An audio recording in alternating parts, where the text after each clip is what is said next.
Good morning. Welcome to Cavalier Baptist Church for January 8th. So we'll get kicked off here. We got a little bit longer list of announcements, but I'm going to start off with Brad Holland. He's going to wrap up the Christmas season and some exciting new information. All right. I said last week that we were going to have the announcement for our winners for our teens building their gingerbread houses, and that communication was off a little bit. So this week is going to be the announcement for that. And somebody's laughing here. Oh, no, okay, it's not. You can laugh all you want. We had 76 people vote. I really greatly appreciated all you guys voting on that. And everybody got a vote, and nobody got just one vote. So just before I announce the winner, we're going to put some honorable mentions in there. There were people, they said, I voted, but I wanted categories. I said, no, this is just, you vote for what you think is the best. And so they wrote on the notes, this is why I voted for it. So anyway, Alex was the most rustic charm. These are honorable mentions. Yeah, you can applaud.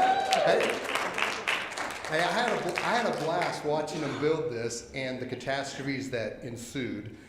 So Brendan was best nativity. There you go. Jonas, most creative use of color.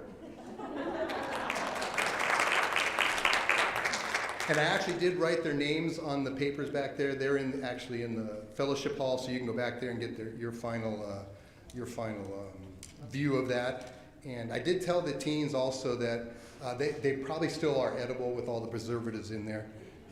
So if they have any younger brothers and sisters. All right, Grayson, most creative.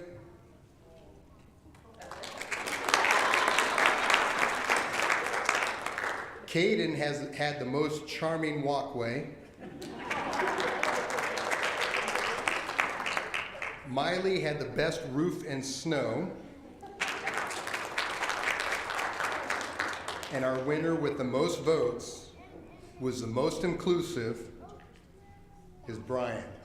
Come on, Brian. He's the winner of 4 tickets, and you have the card in here, but you talk to me afterwards how to get it. There you go. Also, that kicks off kind of what we were trying to pursue. This Wednesday night, we're going to try and start up another midweek service, starting at 6:30 for everybody. Come together, sing some songs, take some prayer requests, have some time of fellowship, and then at 7 o'clock, kind of break away. If the women have their Bible study, youth group have a time of Bible study. So we'll have youth group starting at 6:30. Just go till 8 o'clock. That'll start off this Wednesday. We'll be there every Wednesday night, 6:30, as a whole group, and then breaking off at 7 to different Bible studies as well. So that'll be starting up this Wednesday. Also, kind of in the future, kind of in the back of our minds, and probably sooner than later, maybe a quick announcement, but we're looking at having another dinner after church, after Sunday morning church, having a chili cook-off with that, and then in combination with that, having a chance to sit down and do some informal hymn sing and some time of fellowship after the chili cook-off. So I don't know if that's going to be in the next 2 weeks or after that. So that's coming up in the future. So thank you, Brian. All right, thanks, Brad. All right, we'll get so just a couple other housekeeping things. In case you missed it, Pastor Mark Thacker's first Sunday will be February 5th. We're working on getting everything squared away for that. As part of his arrival, Pastor Mark asked for pictures and names of folks of the church and the families so that he can start to pray for each one by name before he arrives and have put names to faces also before he arrives. With that, as mentioned last week, we're also updating the family tree in the foyer. This week we took the pictures down. Thank you for those who've contacted us to let us know what to do with the pictures up there and what picture you'd like up there. The pictures that are back there right now, if you want to keep them and take them with you, feel free. If you leave them here, they'll be eventually archived in an album kind of for church history that'll be in the foyer as part of the family tree. So if you have any questions on that, you can get with Tracy or Sarah. I think Sarah will be doing pictures again today if you want her to snap a picture of your family for the tree. And there's some more information that the memorial book. It's not just going to be for pictures. If there's big events or memorials that you'd like to put in those church books, that'll be available for that, so that we kind of have a church history available for everybody to see, and that we kind of have it, you know, it seems like sometimes we lose history and pictures disappear. Hopefully we can be intentional about keeping that. We can keep that going. With Pastor Mark coming in the early February, Pastor Keith will be preaching the rest of the month, from what I understand. So he'll be here for the rest of the month. And then before we get to kind of the next part of the announcements, I will do birthdays. Are there any birthdays this week? Birthday?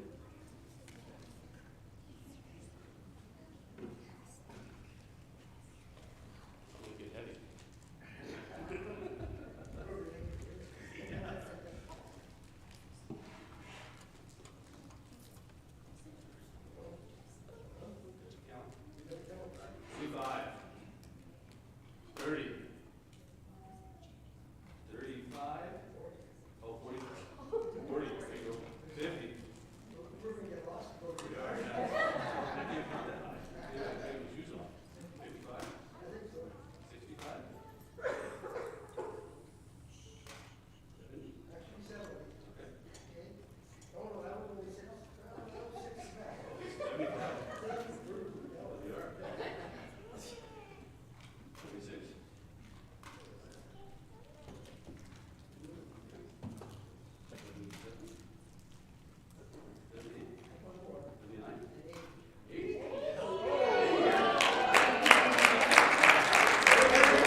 I'm not a very good counter under pressure, so I'm sorry. I did forget one thing in the announcements.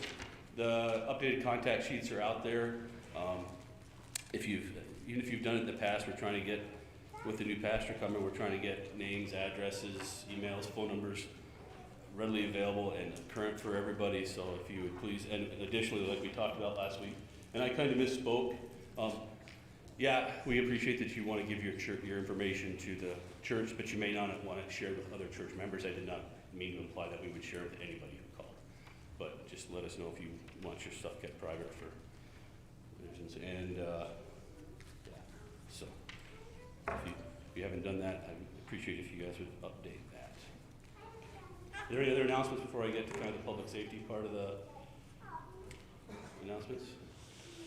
All right, cool. So for the last couple years, the trustees and the deacons have been kind of working on, I would say, up in our safety game with the reality of the world around us and whatnot, trying to make sure we have the right equipment and the right stuff for emergencies, and not just active shooters, but everything, tornadoes, accidents in the kitchen, whatever. So we've been trying to up our game with that.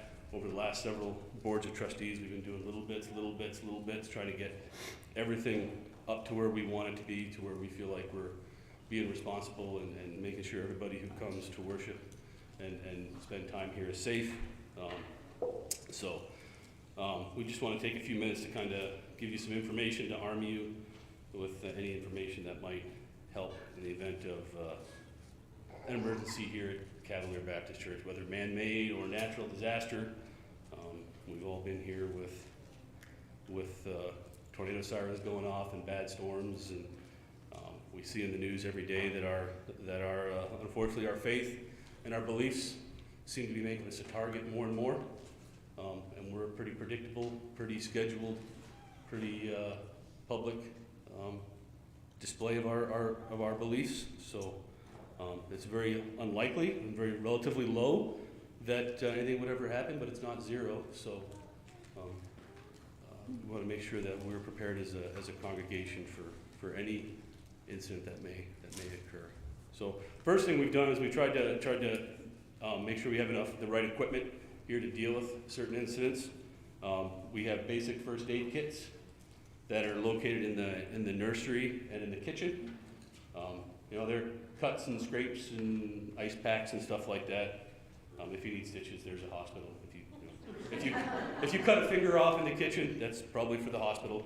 I know Paula and her crew would gladly come pick you up and take you to the hospital if it's anything more serious than a basic first aid kit. We also have an AED in the foyer, and there are signs up. We put signs up to kind of try and make it visible where those are at. AEDs are super simple. You just pop the thing open, turn it on,